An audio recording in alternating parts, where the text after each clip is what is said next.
başlar azadlığım sahiden. Adınla geçip bu halkımız tarihe.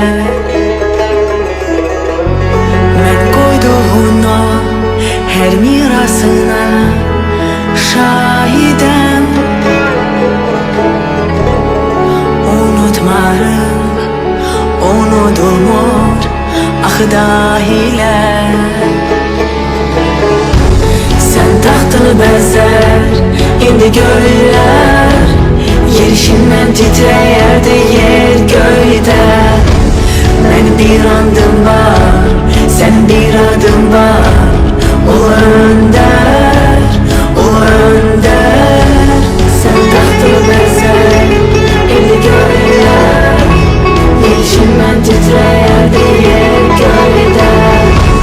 Mən bir andım var, sen bir adım var.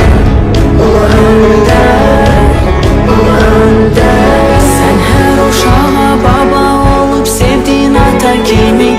Torpağın her karışında senin əzətin var. Kaş indi görebileydin bütöv Azərbaycanı. Bu bizim öz evimiz, bu senin cennetin var. Koyduğun her hedefe inanma çatasıyım.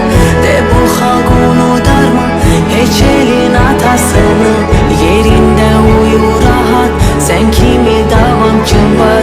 Düşmenin gözüne oh kimi batasıyım.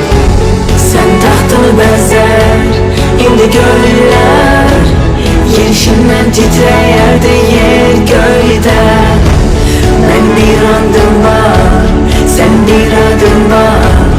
Ol önder, ol önder. Sen taxtını bəzər, indi göylər. Yerişindən titrəyərdi yer göydə. Ben bir adım var, sen bir adım var. Ol önder.